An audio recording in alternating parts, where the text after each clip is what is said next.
नमस्कार, दिन भर की अंतर्राष्ट्रीय खबरों पर आपका स्वागत है। आज के इंपॉर्टेंट हाइलाइट्स की बात की जाए तो अफगानिस्तान में बड़े लिथियम के भंडार मिले हैं और तालिबान इन्हें भारत को सौंपना चाहता है। वहीं इंडिया का जो डिफेंस प्रोडक्शन है वो अपने ऑल टाइम हाई पर पहुंच चुका है और भारत की तरफ से तैयार किया गया पहला देसी लाइट टैंक जल्द ही सेना को मिलने वाला है। सऊदी अरेबिया ने इंडियंस और अलग अलग नागरिकों के लिए कई नियम कानून बदल दिए हैं, जिससे भारतीयों का सऊदी अरब में रहना और ज्यादा आसान हो जाएगा। वहीं ईरान में आए नए राष्ट्रपति के चलते अब कई और देश भारत के साथ मिलकर के चाबहार पोर्ट पर काम करना चाहते हैं। और कुछ दिनों पहले टेस्ला ने अनाउंसमेंट की थी कि वो भारत के अंदर नहीं आ रहे हैं। उसके बदले अब एक और देश की कंपनी भारत के अंदर अपने प्लांट को सेटअप करना शुरू कर चुकी है, जो टेस्ला से सस्ती गाड़ियां बनाती है। जिससे ये बात क्लियर हो चुकी है कि अमेरिकी कंपनी भारत के अंदर आए या फिर ना आए, भारत का बिजनेस प्रॉपर तरीके से चलता रहेगा। आज के इस वीडियो में भारत, अफगानिस्तान, सऊदी अरब, ईरान, अमेरिका, वियतनाम, सिंगापुर से जुड़ी हुई कुछ इंपॉर्टेंट अंतर्राष्ट्रीय खबरें हम आपको बताने वाले हैं। यदि आपको हमारी ये सीरीज पसंद आ रही है तो लाइक और चैनल को सब्सक्राइब जरूर कीजिए। सबसे पहले और इम्पोर्टेंट अपडेट की बात की जाए तो अफगानिस्तान में काफी बड़े लिथियम के भंडार पाए गए हैं। भारत इन भंडारों का एक्सेस किसी भी हालत में हासिल करना चाहता है ताकि हम चीन पर सालों से चली आ रही लिथियम की निर्भरता को आसानी से खत्म कर सकें। और अफगानिस्तान भी इस चीज को लेकर के काफी ज्यादा पॉजिटिव है और भारत की वो इसमें सबसे ज्यादा हेल्प करने वाले हैं।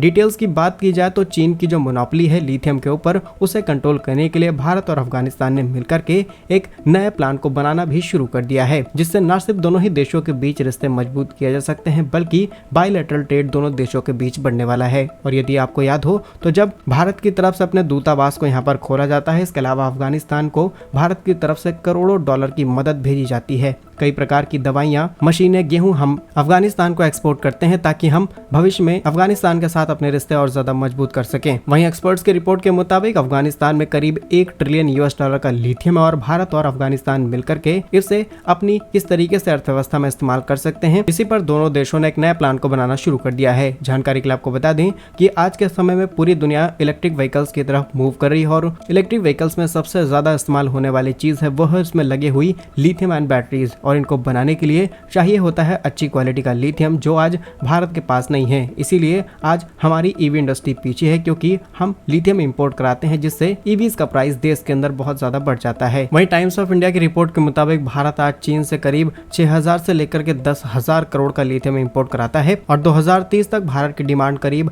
26,000 मेट्रिक टन पहुंचने वाली है। ऐसे में अगर अफगानिस्तान से हमें बड़े एक्सेस मिल जाते हैं तो हमारी डिपेंडेंसी चीन पर खत्म की जा सकती है। फिलहाल अफगानिस्तान भारत को ये ऑफर्स दे रहा है, इस पर आप क्या सोचते हैं हमें कमेंट्स में जरूर बताइए। अगली इंपॉर्टेंट अपडेट की बात की जाए तो भारत का जो डिफेंस प्रोडक्शन है वो अपने ऑल टाइम हाई पर पहुंच चुका है। इसके अलावा डिफेंस इंडस्ट्री से जुड़े हुए जितने भी प्राइवेट कंपनीज या फिर PSUs हैं, उनके स्टॉक्स ने भी बहुत अच्छा परफॉर्म करना शुरू कर दिया है। रिसेंटली भारत के डिफेंस मिनिस्टर राजनाथ सिंह जी एक पोस्ट करते हुए लिखते हैं कि भारत के मेक इन इंडिया प्रोग्राम ने एक नए माइलस्टोन को छू लिया है। साल 2023 और 24 में जो भारत के डिफेंस प्रोडक्शन है उसकी वैल्यू ने सबसे ज्यादा नंबर दर्ज कराए हैं, क्योंकि साल 2023 और 24 का जो डिफेंस प्रोडक्शन है उसकी वैल्यू करीब 1,26,887 करोड़ पहुंच चुकी है, जो कि साल 2022 और 23 की तुलना में करीब 16.8% ज्यादा है। इसी तरीके से अगर काम चलता रहा तो इस इंडस्ट्री से जुड़ी हुई जितने भी डिफेंस PSUs हैं, यूनिट्स हैं, डिफेंस आइटम मैन्युफैक्चर करने वाली कंपनीज हैं, सभी ने बहुत अच्छा परफॉर्म किया है और ये देश के लिए बहुत ज्यादा जरूरी है, क्योंकि हम लगातार आत्मनिर्भर बनते चले जा रहे हैं। हमने इतिहास का सबसे ज्यादा डिफेंस एक्सपोर्ट करना भी शुरू कर दिया है। अगली इंपॉर्टेंट अपडेट की बात की जाए तो खबर सामने निकल के आ रही है साउथ कोरिया से, जहां पर रिसेंटली साउथ कोरिया के अंदर एक रोबोट ने आत्महत्या कर ली है। अक्सर आत्महत्या के मामले तो सामने आते हैं जहां पर कोई इंसान इस तरीके का कदम उठाता है, लेकिन अगर रोबोट ने ऐसा कदम उठाया है तो इसने पूरी दुनिया में हेडलाइंस में अपनी जगह बना ली है। रिसेंटली दिल्ली मिरर की रिपोर्ट के मुताबिक ये एक आधुनिक रोबोट था जो सेंट्रल साउथ कोरिया के नगर निगम में काम करता था और काम का प्रेशर होने की वजह से तंग आकर आत्महत्या कर ली है। इससे पता चलता है कि आर्टिफिशियल इंटेलिजेंस किस तरीके से आगे चल के इंसानों के लिए भी एक बड़ी दिक्कत बन सकता है। असल में AI नया रेवोल्यूशन लेकर के आया है, जिससे रोबोट्स को अब खुद का ब्रेन डेवलप करने की क्वालिटीज मिल चुकी हैं, लेकिन जिस तरीके का बिहेवियर वो ह्यूमंस के अंदर देखते हैं उसी तरीके की चीजें अपनाना शुरू कर देते हैं। और जब रिसर्च इसके ऊपर की गई तो पता चला कि खुद को ह्यूमन की तरह ट्रीट करने लगा और जब इससे डिप्रेशन झेला नहीं गया तो इसने खुद को बर्बाद कर लिया और अब इसके एक भी बॉडी पार्ट्स काम नहीं कर रहे। अगली इंपॉर्टेंट अपडेट की बात की जाए तो भारतीय सेना को जल्द ही देश की तरफ से तैयार किया गया पहला लाइट टैंक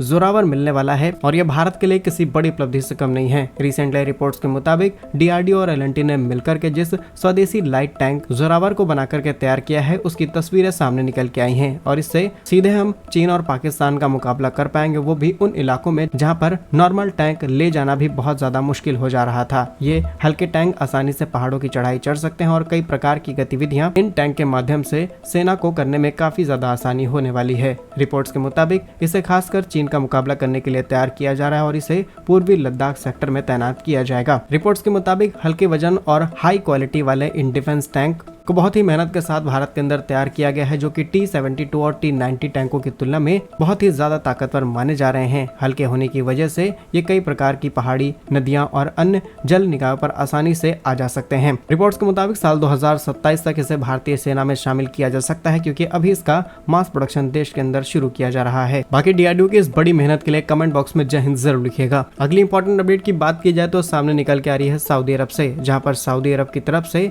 एक शाही आदेश जारी किया गया है, जिसमें जो अलग अलग देश से आने वाले नागरिक हैं सऊदी अरब के अंदर, उनको नागरिकता लेने में काफी ज्यादा आसानी हो जाएगी। रिपोर्ट्स के मुताबिक सऊदी अरेबिया का कहना है कि जो भी लोग अपने पेशे में महारत हासिल कर चुके हैं, चाहे वो किसी भी फील्ड के हों, उन्हें जल्द से जल्द सऊदी अरब की नागरिकता देनी चाहिए और इसमें खासकर डॉक्टर, वैज्ञानिक, रिसर्चर्स, एंटरप्रेन्योर्स, बिजनेसमैन, इन सभी लोगों को शामिल किया गया है। और आप जानते होंगे कि मिडिल ईस्ट के अंदर बहुत सारे भारतीय जाते हैं और कई ऐसे भारतीय भी जाते हैं जिनके पास बहुत अच्छा खासा टैलेंट है, लेकिन नागरिकता लेने में उन्हें दिक्कत हो रही थी। अब वो आसानी से सऊदी अरब की नागरिकता ले सकते हैं। डिटेल्स की बात की जाए तो आज सऊदी अरब के अंदर करीब 2.65 मिलियन इंडियंस लोग रहते हैं। अगली इंपॉर्टेंट अपडेट की बात की जाए तो लास्ट वीडियो में हमने आपको बताया था कि टेस्ला भारत के अंदर इन्वेस्टमेंट नहीं करने वाली है। टेस्ला के जो अधिकारी हैं वो भारत के अधिकारियों के साथ बातचीत करना पूरी तरीके से बंद कर चुके हैं। टेस्ला ने भारत सरकार से स्पेशल ट्रीटमेंट की बात कही, लेकिन भारत सरकार ने साफ तौर पर इनकार कर दिया, क्योंकि हमें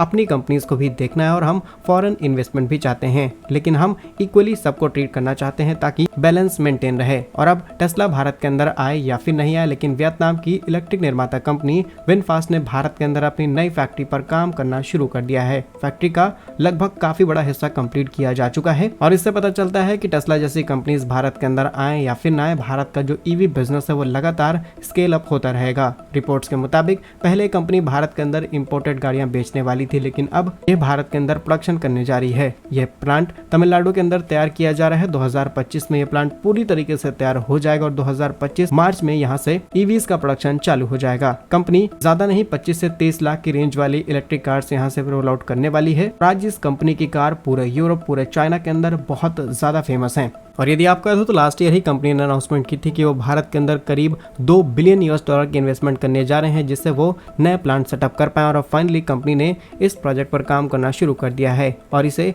एक और कारण बताया जा रहा है कि टेस्ला भारत के अंदर नहीं आ सकती। अब अमेरिकी कंपनी भारत के अंदर आए या फिर नहीं आए, भारत की ग्रोथ इसी तरीके से चलती रहेगी। क्या कुछ कहना है हमें कमेंट्स में जरूर बताइए। लास्ट और सबसे इंपॉर्टेंट अपडेट की बात की जाए तो रिसेंटली ईरान के प्रेसिडेंट इलेक्शंस खत्म हुए। ईरान के नए राष्ट्रपति मसूद पेजेशिकियान जैसे ही पावर में आते हैं, यही लगता है कि ये अब ईरान की जो विदेश नीति है उसमें काफी बड़े बदलाव लाने की तैयारी में है। इन्हें एक ऐसा नेता माना जाता है जो लोगों के हित को लेकर के ज्यादा काम करते हैं और इन्हें भारत को लेकर के काफी ज्यादा पॉजिटिव माना जाता है। फिलहाल बड़ी खबर सामने निकल के आ रही है। ईरान के चाबहार पोर्ट में जैसे ही भारत को अगले 10 सालों का कॉन्ट्रैक्ट हासिल हुआ है, अब इस प्रोजेक्ट में कजाकिस्तान और सिंगापुर भी भारत के साथ जुड़ना चाहते हैं। जहां रिसेंटली कजाकिस्तान के राष्ट्रपति सिंगापुर जाते हैं और वहां पर जाकर के वो इसी चाबहार पोर्ट को लेकर के बातचीत करते हैं। और अब फाइनली यूरेशियन इकोनॉमिक यूनिट के तहत FTA का इस्तेमाल करते हुए सिंगापुर और कजाकिस्तान इस नए पोर्ट का इस्तेमाल करने वाले हैं। इसमें भारत का काफी बड़ा कॉन्ट्रीब्यूशन होने वाला है, क्योंकि भारत पर भरोसा किया जा सकता है ताकि इन देशों का कोई भी कंसाइनमेंट इस पोर्ट में न फंसे। इस बात की श्योरिटी अब इनको हो चुकी है, क्योंकि ये पोर्ट